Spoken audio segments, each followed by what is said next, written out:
Salut tout le monde, bienvenue sur ma chaîne Fearless, bienvenue au nouveau. Donc si vous n'êtes pas déjà abonné, faites-le maintenant. Hein? Donc comme vous pouvez voir, si vous n'avez pas vu, ben là je vous l'apprends.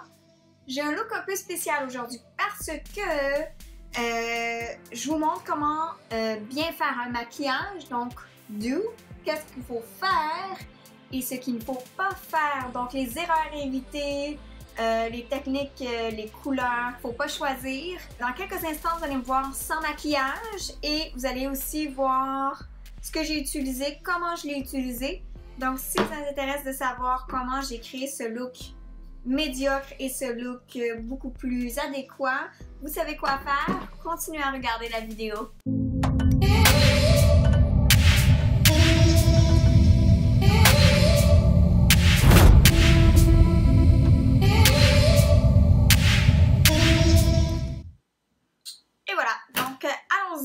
Donc, ce côté-ci, je vais faire tout ce qu'il faut faire, donc tous les étapes normales d'un vrai maquillage. Et de l'autre côté, ici, je vais faire toutes les erreurs qu'il ne faut pas faire. Donc, la première étape qui fait une grande différence, c'est les soins de peau. Donc, sérum, crème, peu importe, c'est vraiment important d'aller donner un bon boost d'hydratation à la peau ou bien d'aller et rétablir l'excès de sébum pour certains. Donc, moi, je vais aller me chercher une petite quantité et je vais aller l'appliquer de ce côté-ci.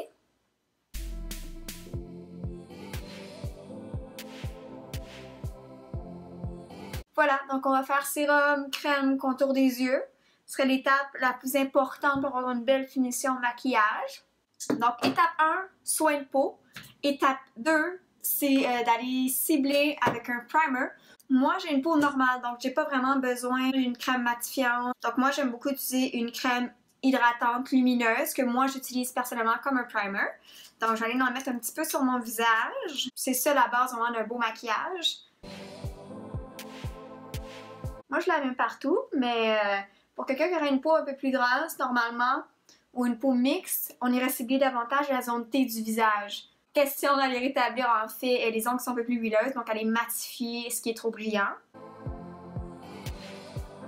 Donc, ensuite, une étape quand même assez cruciale. Pourtant, il y a encore des gens qui ont la difficulté à trouver un bon fond de teint. Donc, évidemment, lorsqu'on choisit un fond de teint, on y pense en fonction de notre type de peau. Moi, j'ai une peau normale, donc j'ai pas besoin d'aller rétablir mon sébum ou d'aller hydrater plus. Donc, j'ai pas un problème à ce niveau-là. Mais c'est sûr que quelqu'un qui a une peau grasse, allez pas avec le fond de teint le plus glowy du monde. Vous allez avoir l'impression que votre visage brille en permanence.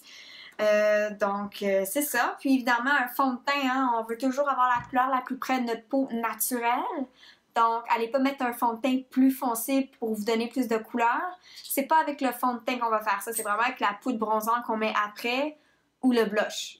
Donc ça, c'est une autre erreur importante. Ce serait la deuxième erreur, dans le fond, que je vois souvent, que les gens, j'ai l'impression, sont peut-être pas au courant.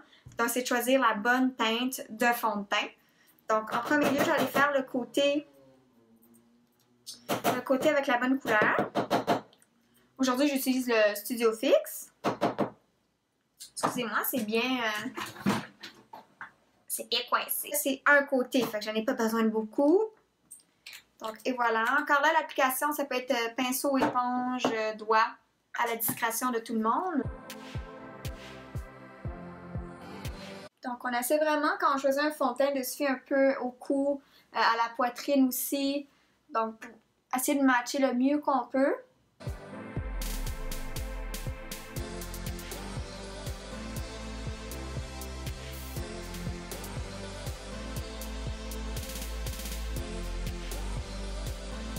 Donc ça, c'est la couleur qui devrait être normale, de la couleur la plus près de la peau naturelle. Donc la première étape était de ne pas mettre de crème de soin, pas de mettre de primer. La deuxième erreur, ça serait de mettre un fond de teint beaucoup trop foncé pour notre peau. Donc là, vous voyez, j'ai pas exagéré. J'ai été vraiment avec peut-être un ton et demi plus foncé que ma peau. Là. Mais tu sais, on comprend le principe, là. C'est pas beau. C'est pas beau, c'est pas naturel, puis pour quelqu'un qui aurait une peau mixte ou une peau grasse, ça va être encore plus foncé au cours de la journée. Donc honnêtement, les filles, les gars, arrêtez de faire ça, il faut vraiment avoir la couleur la plus près de la peau.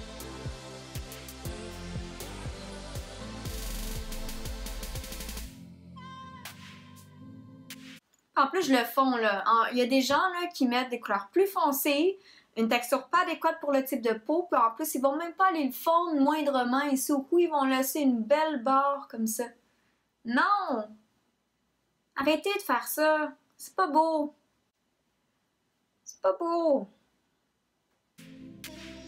Non! Pas de fond de teint plus foncé, fond de teint comme la peau. OK?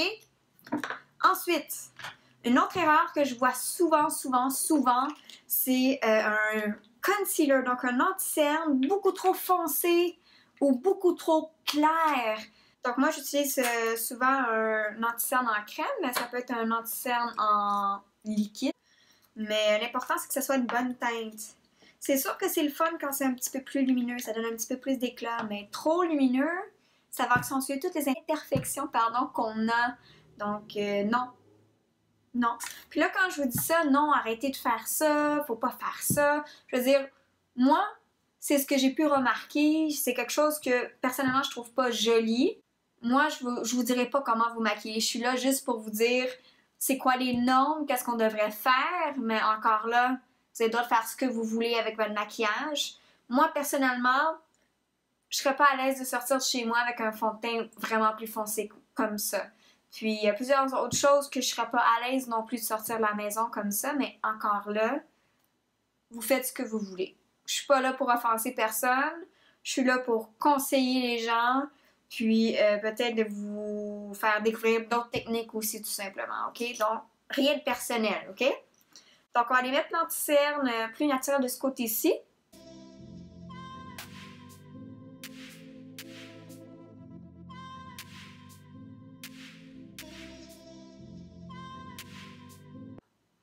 Puis là, je vais faire l'autre côté.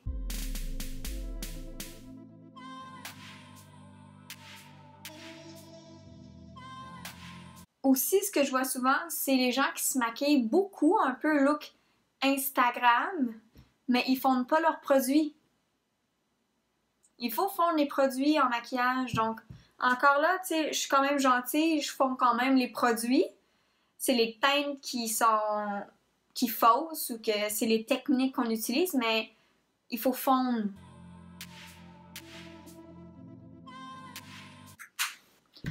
Donc, une étape vraiment importante aussi qu'on doit faire généralement après avoir appliqué fond de teint et anti-cerne, c'est de fixer. Surtout quand on a une peau qui est mixte ou une peau qui est moindrement grasse, il faut vraiment aller fixer, sinon le fond de teint va bouger ou notre nez va redevenir brillant. Donc, c'est vraiment important de fixer. Puis, on ne fixe pas avec une couleur trop foncée non plus. Là. On essaie d'aller avec une couleur quand même neutre.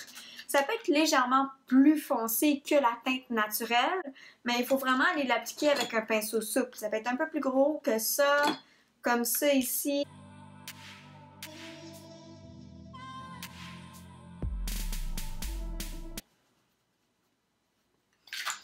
Donc, la prochaine étape, c'est de faire un peu de contour.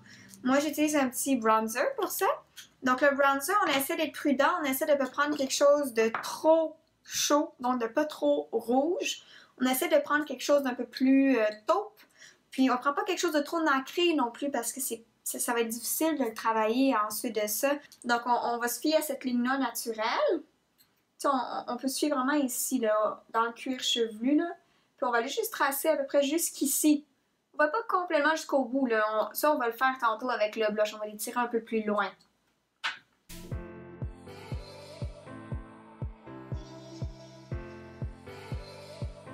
Comme ça. Puis moi, j'aime beaucoup en mettre un peu sur le front, donner un peu plus de couleur. Parce que j'étais un peu pâle, donc j'aime ça avoir l'air de quelqu'un qui a un peu de couleur, OK? Un peu de teint, mettons. Donc on va aller s'en créer un petit peu, mais naturellement ici. Aïe aïe! Excusez. Maintenant, je vais vous montrer qu'est-ce qu'il ne faut pas faire. Je me suis pris ici, voyons, un bronzer, mais vraiment plus foncé que ma peau, puis vraiment chaud. Donc, ça va vraiment tourner probablement en rouge. Ce qu'on veut pas. Donc, on en prend pas trop. Mais là, c'est un exemple, fait que j'en prends trop. Je vais faire comme les gens font. Je vais en mettre trop et à la mauvaise place et pas de la bonne couleur.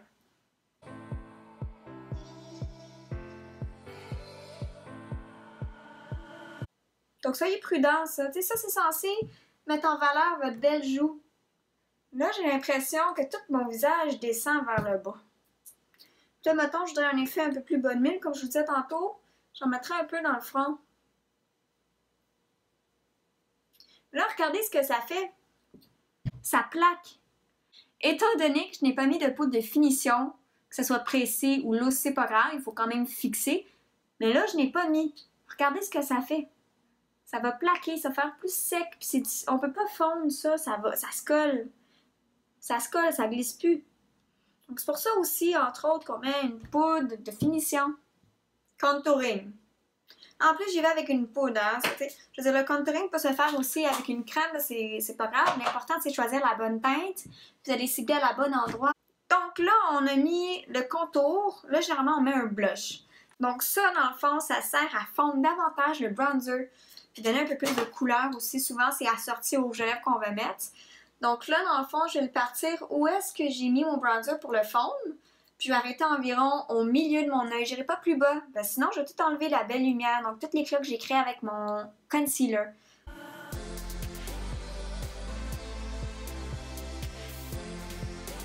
L'autre côté maintenant, à ne pas faire.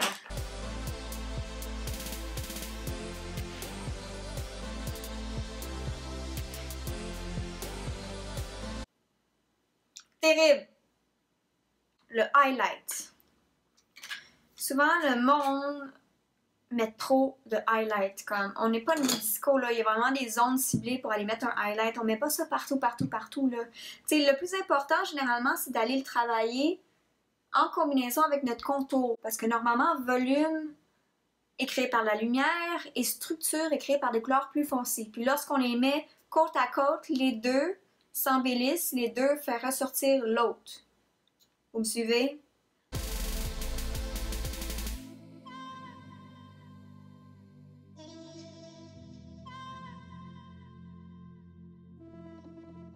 Ne pas faire trop de highlight. Du highlight partout, à grande quantité, c'est pas l'idéal. Non seulement on gaspille du produit, mais en plus, pour les gens qui ont moindrement des cicatrices, des pores dilatées, quoi que ce soit, vous accentuez littéralement toutes vos imperfections.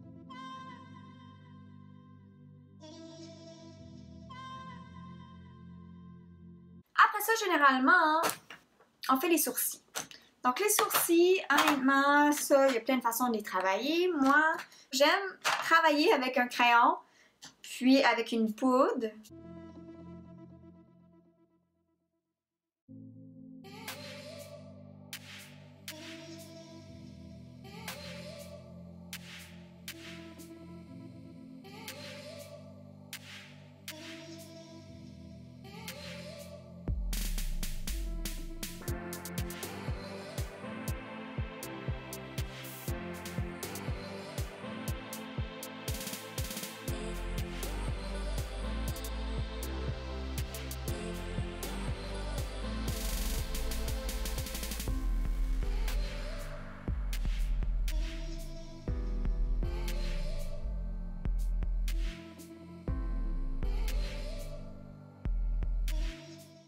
À ne pas faire.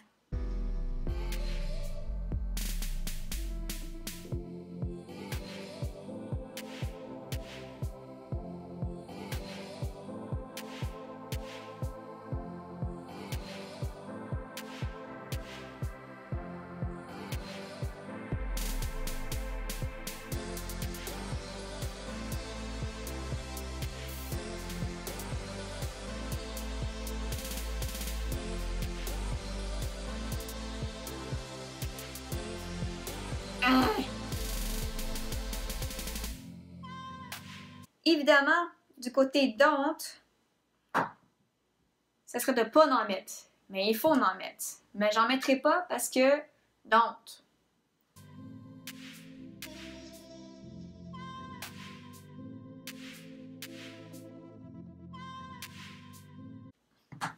On enlève l'excédent et on va dans le pli directement. Hein, on va pas plus haut.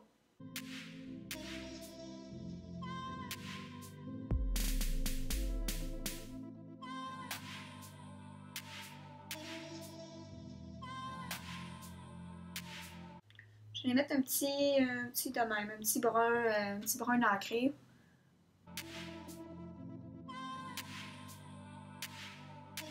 Je vais mettre lui juste en fond de mon crease qu'on appelle, donc le pli derrière. Je vais juste mettre un petit sous-ton là, tu sais, ici. Là, je mets toujours un petit crayon colle. Donc moi, j'aime beaucoup mettre une petite lumière à l'intérieur lorsque je travaille sous mon œil. Je trouve que mon œil reste quand même ouvert, mais ça fait un effet un peu smoky. Donc j'allais mettre celui-là à l'intérieur. Ça aurait pu être un beige. On a tous fait ça dans notre adolescence. Je l'ai fait. Je suis pas mal sûre que tout le monde, toutes les filles ont fait ça. Mais il y en a encore qui le font. Donc il faut aller mettre un beau trait noir dans la ligne d'eau. Mais ils vont rien mettre en dessous ou ils vont juste pas le fondre. Puis même des fois, je vois juste le crayon noir du mascara. Ça, ce que ça fait, les filles, c'est que ça rapetisse complètement votre œil. Puis en plus, ça va tout aller s'accumuler dans le petit coin ici. Don't do, OK?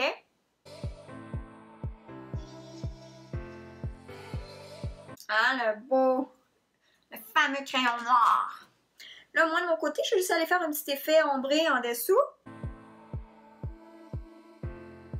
Ce que je vois souvent aussi, c'est un liner, donc un wing liner vraiment trop large ou genre qui va comme trop loin. Donc, je vais vous montrer ce que je vois souvent. Je m'excuse en avance.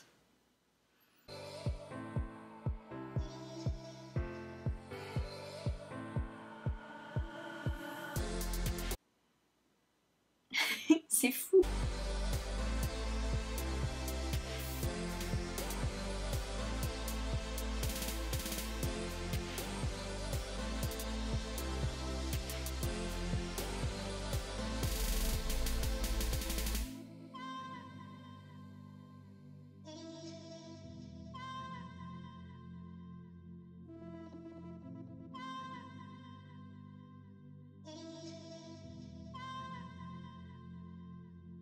Comme ça, ce que je vois beaucoup de monde mettre une tonne de mascara, de genre 5 mascaras différents. Il y en a un qui fait le volume, il y en a un autre qui fait la longueur. Pourquoi mettre 5 mascaras? Faites juste en acheter un qui fait tout. Puis à la limite, au pire, mettez 2 couches. Mais là, je vois des gens là avec plein d'étapes, plein de couches de mascara. Puis je comprends pas.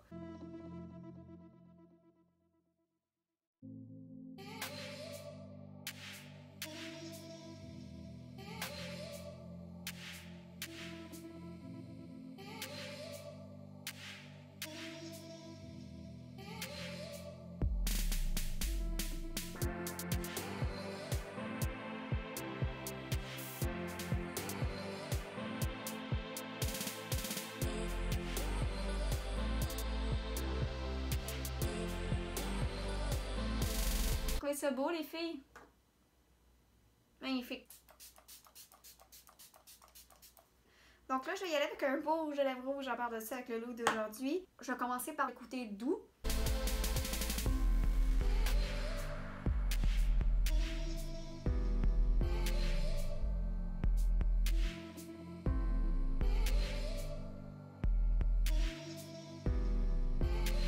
Don't, OK?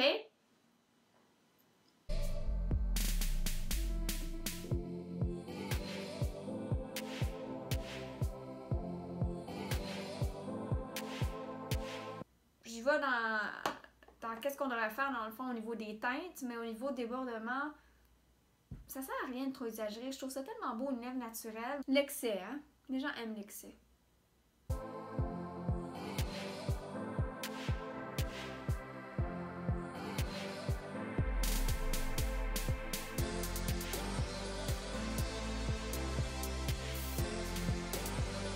première fois que je l'essaye, une belle couleur de NYX. On aime ça.